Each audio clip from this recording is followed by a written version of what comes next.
Assalamualaikum warahmatullahi wabarakatuh. Selamat pagi semuanya, salam sehat selalu dimanapun berada. Sampai berjumpa kembali dengan Bu Eni. Selamat berjumpa kembali dengan Bu Eni untuk materi manajemen risiko. Beberapa waktu yang lalu kita sudah bahas tentang risiko, di mana risiko itu kalau kita lihat dari proses manajemennya, tahapannya di sana ada beberapa. Yang pertama tahapannya adalah kita melakukan identifikasi risiko, di mana ketika kita melakukan identifikasi risiko berarti kita harus mengetahui jenis-jenis risiko.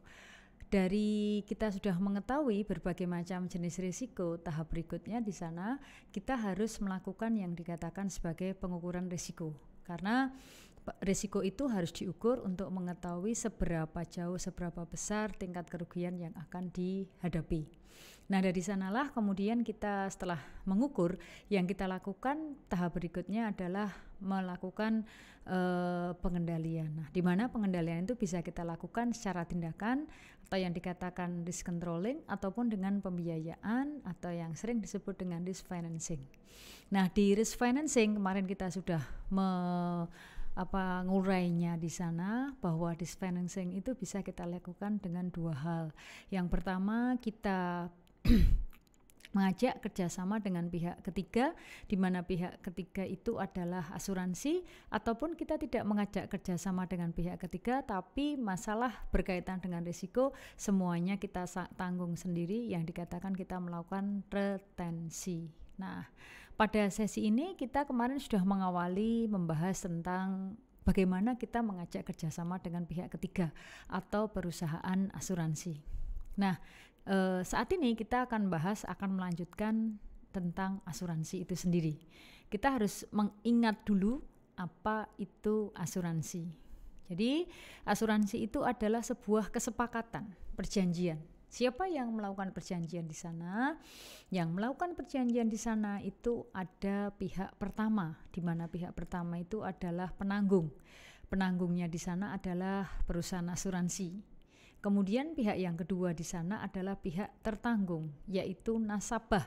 Nasabah yang berkeinginan untuk di-cover tingkat kerugian yang akan dihadapi di masa tidak tentu.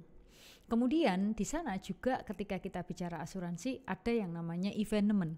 Apa itu evenement? Evenement itu adalah peristiwa yang belum tentu terjadi. Nah, disitulah yang kita katakan bahwa sebenarnya ketika kita bicara resiko, berarti resiko itu berkaitan dengan hal-hal yang segala sesuatunya belum tentu terjadi. Nah, sehingga karena ketidakpastiannya itu tadi, karena uncertainty-nya tadi, menjadikan risiko itu harus kita kelola agar ketidakpastian itu tidak menimbulkan atau meminimalisir tingkat kerugian yang akan dihadapi oleh perusahaan. Nah, itu yang dikatakan di sini mengapa asuransi itu sangat penting dan di sana perlu diadakan untuk mengcover kemungkinan kerugian-kerugian yang akan dihadapi oleh perusahaan. Di mana asuransi itu kalau kita lihat dari unsur-unsur Kitab Undang-Undang Hukum Perdata di sana itu meliputi beberapa hal. Yang pertama di sana adalah adanya kepentingan. Di lain pihak adanya peristiwa tak tentu, tapi di lain pihak juga adanya kerugian. Nah, kita harus tahu juga bahwa asuransi itu apakah sama atau berbeda dengan judi. Karena kalau dilihat secara sekilas kelihatannya asuransi itu mengandung unsur spekulatif, kan gitu. Apa spekulatifnya? Adanya kejadian bahwa di sana itu kejadian itu belum pasti atau uncertainty tadi. Tetapi bukannya uncertainty nanti di sana itu adalah suatu kejadian yang tidak bisa diantisipasi, tapi bisa diantisipasi. Nah, cara mengantisipasinya di sana itulah yang ditekankan dalam mengelola risiko itu sendiri. Sekarang kita akan mengurai apa perbedaan antara asuransi dengan perjudian. Perjudian atau pertaruhan di sana itu secara undang-undang tidak memberikan akibat hukum. Jadi dari perjudian yang timbul itu sifatnya di sana alami. Tapi kalau asuransi secara hukum ada efeknya. Maksudnya gini, Ketika 3 orang, 4 orang, 5 orang, banyak orang melakukan transaksi judi, nanti di sana yang menang akan mendapatkan hasil, yang kalah dia tidak akan kembali. Artinya dia tidak akan menerima hasil berapapun atau dia rugi. Tapi kalau asuransi, ketika mengalami musibah, ketika mengalami hal-hal di mana di sana itu mengalami hal yang tidak bisa ditanggung kerugiannya nanti akan dibantu oleh perusahaan asuransi. Nah, sehingga disitulah perbedaan utama antara judi dan asuransi. Kalau begitu judi itu benar-benar spekulatif, kalah nggak dapat apa-apa, yang menang yang akan mendapatkan. Sementara asuransi ketika di sana mengalami musibah, mengalami ketidakpastian atau di sana yang dikatakan sebagai uncertainty, disitulah letak kenapa asuransi itu akan menerima hasil. Justru ketika tidak terjadi musibah, kita tidak akan menerima hasil atau tidak akan menerima ganti rugi. Nah, sehingga di sana ketika kita bicara asuransi apakah sama dengan judi, jawabnya adalah berbeda. Gitu ya. Jadi tidak sama asuransi dengan judi. Kalau kita bicara judi itu full spekulasi. Tidak ada yang tahu apakah nanti ketika judi dia akan menang dan kalah. Tapi ketika ikut asuransi, misalnya ikut asuransi kecelakaan, ikut asuransi kesehatan dan kita sakit, pasti akan mendapatkan ganti rugi, di mana ganti ruginya senilai dengan kesepakatan antara pihak penanggung dan pihak tertanggung. Kemudian apa sih syarat sahnya perjanjian asuransi? Nah, syarat sahnya di sana itu adalah sudah diatur dalam Kitab Undang-Undang Hukum Perdata nomor atau pasal 1320. Kemudian juga ditambah dengan ketentuan pasal 251 Kitab Undang-Undang Hukum Perdata tentang pemberitahuan atau notification, yakni tertanggung wajib memberitahukan kepada pihak penanggung mengenai objek asuransi. Apabila lalai, maka pertanggungan menjadi batal. Nah, di sana artinya apa? Tertanggung itu harus memberikan keterangan secara detail. Jangan sampai ada yang ditutup-tutupi. Misalnya perusahaannya itu ikut asuransi kebakaran, padahal jelas bahwa bahan material yang digunakan di bangunan itu sebagian besar kayu, tetapi karena sudah dilapisi dengan misalnya lapisan yang tidak terlihat, sehingga nampaknya di sana bukan kayu, tapi mungkin dikiranya di sana adalah tembok, kemudian diberi hiasan, atau mungkin ditata sedemikian rupa sehingga yang tampak di sana bukan kayunya tapi temboknya. Suatu saat terjadi kebakaran, ternyata kebakaran itu membawa efek sebagian besar gudangnya terbakar. Nah, kejadian itu yang dikatakan di sini tertanggung tidak memberikan keterangan secara utuh kepada pihak penanggung. Nah, jika kejadian itu terjadi, maka batal pertanggungan antara pihak penanggung dengan pihak tertanggung. Kemudian juga adanya konsensual perjanjian itu ditulis. Tidak ada asuransi yang tidak ditulis. Maka bukti orang badan ikut asuransi itu adalah terbitnya polis, di mana polis itu adalah perjanjian antara pihak asuransi, perusahaan asuransi dengan pihak tertanggung. Kemudian di sana polis itu isinya apa saja? Nah, polis itu isinya di sana adalah hari pembuatan perjanjian asuransi. Jadi di sana itu ada harinya. Kemudian juga hari nama tertanggung untuk diri sendiri atau untuk orang ketiga, juga uraian yang jelas mengenai benda atau objek asuransi. Kemudian juga ada jumlah yang dipertanggungkan, kemudian ada bahaya-bahaya yang ditanggung oleh penanggung. Kemudian saat bahaya itu mulai berjalan dan berakhir menjadi tanggungan daripada penanggung. Kemudian di sana di polis asuransi juga akan disebutkan nomor daripada premi nasabah.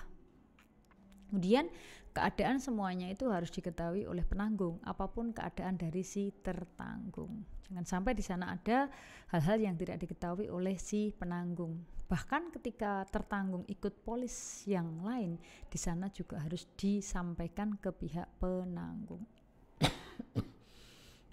Kemudian jenis polis. Jenis polis itu meliputi apa saja? Nah, jenis polis itu ada polis maskapai, artinya ada asuransi yang memang di sana menanggung tentang permaskapaian. Maskapai berarti di sana berkaitan dengan transportasi jasa udara. Juga ada polis bursa, ada polis layat, yaitu polis yang terbitkan dari negara Inggris, di mana di sana itu khusus untuk perdagangan. Kemudian ada polis perjalanan dan ada polis waktu. Kalau polis perjalanan sudah jelas berkaitan dengan bisnis jasa, transportasi. Tapi kalau polis waktu itu adalah adanya kejadian yang sifatnya insidental. Misalnya kemarin tanggal 15, 16 terjadi KTTG 20 ya di Bali. Nah, selama 2 hari itu semua peserta yang hadir di sana diasuransikan. Nah, asuransi yang sifatnya insidensial seperti itulah yang dikatakan sebagai polis waktu atau time policy. Nah, kemudian di dalam polis itu juga mengandung atau disebutkan di sana apa saja. Nah, di sana disebutkan risiko secara primer yang dihadapi oleh perusahaan. Kemudian juga menerbitkan di sana apa-apa risiko secara keseluruhan, juga menyebutkan sebab terjadinya risiko, kemudian juga terjadinya renunsiansi. Renunsiansi itu adalah ketika perusahaan harus menanggung sendiri berbagai macam risiko, juga adanya particular average yang harus ditanggung oleh perusahaan. Kemudian apakah asuransi itu bisa kita ikutkan untuk pihak ketiga? Bisa sekali. Artinya misalnya kayak STI Surakarta. STI Surakarta di sana ada dosen, ada karyawan. Nah, dosen karyawannya itu diikutkan dalam asuransi ketenagakerjaan dan asuransi kesehatan. Nah, pihak ketiganya siapa? Dosen dan karyawan. Pihak keduanya siapa? STI Surakarta. Pihak pertamanya siapa? Perusahaan asuransi. Nah, perusahaan asuransinya karena umumnya yang ada di Indonesia untuk lembaga, kemudian perusahaan dan lain sebagainya mengikutkannya, di sana diwajibkan harus menggunakan asuransi BPJS dan ketenagakerjaan. Nah, itu contoh daripada pihak ketiga. Nah, di sini kewajiban pemberitahuan dari tetanggung itu adalah apapun yang harus disampaikan di sana itu harus benar, jangan sampai di luar hal-hal yang tidak diketahui oleh penanggung. Nah, di sana akan batal jika terjadi 3 hal ini. Yang pertama adalah cacat sendiri pada benda yang ditanggungkan.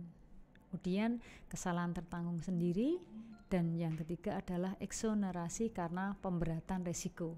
Kalau cacat sendiri pada benda pertanggungan itu maksudnya apa? Jadi ketika kita menanggungkan barang, misalnya kita mengasuransikan mobil, tapi mobil tersebut kecelakaan bukan di jalan raya tetapi di rumah, nabrak tembok rumah. Nah, itu tidak ditanggung oleh perusahaan asuransi. Itu yang dikatakan cacat sendiri pada benda pertanggungan.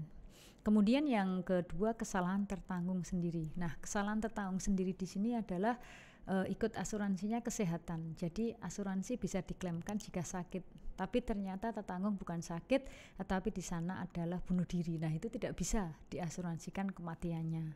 Kemudian eksonerasi karena pemberatan risiko. Jadi di sana adalah adanya batasan risiko yang harus ditanggung. Eksonerasi itu adalah pembatasan tanggung jawab penanggung.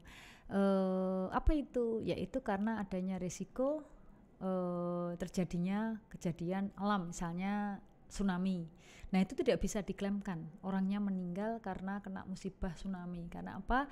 Yang kena tsunami tidak hanya 1-2 orang, tapi di sana bahkan ratusan ribu. Seperti di Aceh tahun 2004 dulu itu. Nah, itu tidak bisa kemudian diklaimkan kematian, karena kematiannya yang boleh diklaimkan itu karena sakit, sementara di sana karena tragedi alam.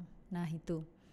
Kemudian apa sih yang menjadi objek asuransi? Yang bisa dikategorikan menjadi objek asuransi di sana adalah benda dan jiwa, kemudian juga tanggung jawab secara hukum, serta semua kepentingan yang dapat hilang, rusak, rugi, dan atau berkurang nilainya. Artinya apa? Bahwa objek-objek asuransi itu adalah segala sesuatunya yang ada di sekitar kita. Jadi di sana ada benda, ada jiwa, ada jasa, ada kesehatan manusia, ada tanggung jawab secara hukum, dan juga di sana ada hal-hal yang nantinya bersifat hilang. Kemudian asuransi itu kalau kita bagi dalam kelompok itu ada asuransi kerugian, asuransi jumlah, dan asuransi campuran. Kemudian di sana juga ada asuransi terhadap bahaya di laut, di mana di sana campur itu termasuk dalam kategori campuran. Asuransi kerugian itu yang bagaimana? Asuransi kerugian itu adalah asuransi yang terjadi karena objek yang dituju di sana mengalami kerugian, misalnya bangkrut, dicuri, pilot, dan lain sebagainya. Sementara campuran itu adalah karena menanggung sejumlah uang tertentu, misalnya perusahaan jasa, penyimpanan uang, BPR, koperasi, bank, dan seterusnya. Nah, di sana uang yang disimpan itu diasuransikan, sehingga ketika terjadi pencurian, penggelapan, dan lain sebagainya, nanti perusahaan asuransi yang akan mengganti tingkat kerugiannya sesuai dengan kronologi yang disepakati. Kemudian juga ada asuransi campuran.